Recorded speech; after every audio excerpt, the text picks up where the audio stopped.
manufacturing hub.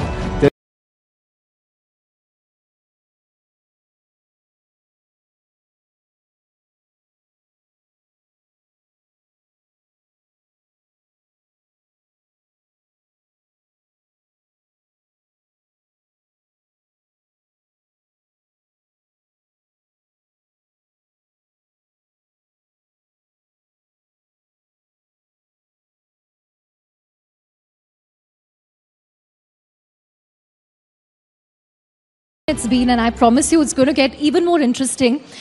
Because as Anand says, you know, it's very energizing to be in the company of entrepreneurs and entrepreneurs who really want to make a difference. Because we are talking made in India today, and made in India, not the old manufacturing that you and I know about, but a made in India that reflects the aspirations of a young and ambitious India.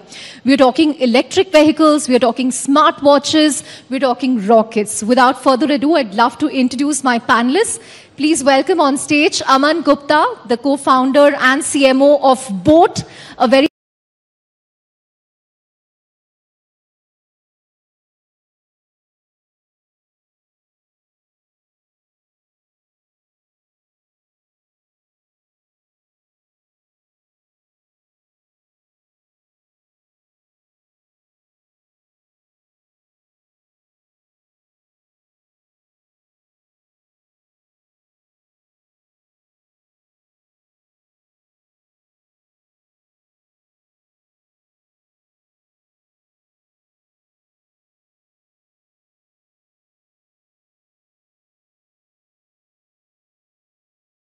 from Bengaluru, Chennai and other cities. Aman, of course, is a local.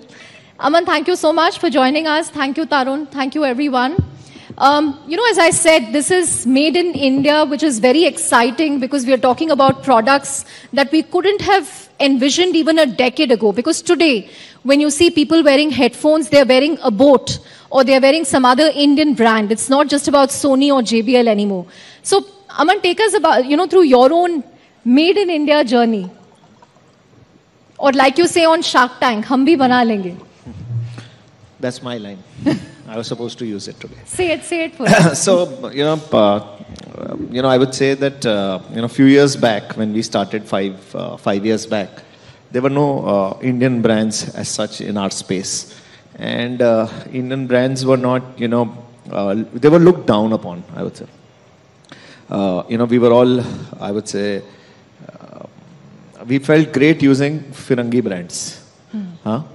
They were Japanese, they were Germans, they were American brands here. But people never thought that in our industry, Indian brands can still do something. And unfortunately, in the telecom side, Indian brands could not, you know, do much when the Chinese came in. So people like us, brands like us, we were also looked down upon even before we started.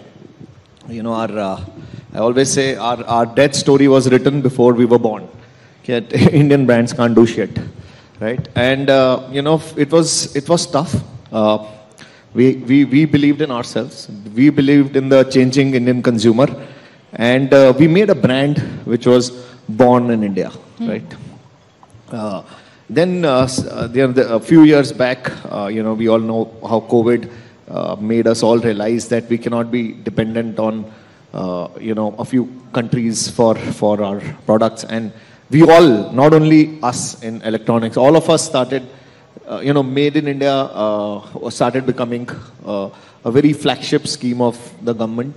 And we all started investing our time, effort, and money in making in India. And we are very proud to say that, you know, last quarter we made 1 crore units in India. Wow. So, yeah, so, you know, going back to our line, you know, when people say you can't do it, there is an inner confidence which says, hum bhi bana lenge. In fact, you know, I read somewhere, Aman, that in 2021, only 5% of your products were being made here, but now it's what, climbed to 40-50%? Yeah, so it was, you know, as you know, it was not easy to make in India. It was not feasible, to be frank to you. But, you know, we were working very closely with the government also helping us on a lot of schemes. The PMP scheme is there. The PLI is also expected sometime. So I think there was a constant push and pull, and with the support of the government, with the policies becoming easier, we also thought we are not a manufacturing company. We never done manufacturing ever. We know tech, we know marketing, but manufacturing was something which we had to learn. And imagine that in India there was no factory which had made audio products, because it was not something which was or a wearable product. It was not made in India. Nobody knew how to do it. So we took baby steps, and I remember one day, there was one of these interviews where people asked Prime Minister Modi that why aren't we doing things fast or something, and he said India is not like a flight which just goes like this and this. India is like a train. It takes time, right? So I would say for us also, like Rome was not built in a day. India will not make in a day. It will take its time. And we are on the path of doing that. Great. Tarun, your journey as a maker of electric vehicle, an electric scooter, since the time you started, which was what, 2014, 2015, there are now over 1 lakh Ather scooters on the road in India. But it took you a long time to get there. I think you took 6-7 years just to get the design right, to get the product right, because you wanted to make a product that ultimately looked good. Like Aman said, people would kind of hesitate from using Indian brands, but you made it aspirational. So if you see our trajectory, it's, by the way, we're in our 10th year now, so just approaching the first decade. First 5 years of engineering and product development. That phase was important because before you get to actually make in India, you need designed in India. Or rather, for us, that was the only option. We couldn't get a design out of somewhere else because electric two-wheelers are a very fascinating place where globally there is no country with an evolved enough ecosystem of good electric scooters or motorbikes. Like none. China has a lot of them. They are all crap. Like they're all really crap by our standards. Indian standards, none of those vehicles make any sense. So we are at a very interesting place where if you want to build electric two-wheelers, you literally have no place to borrow from.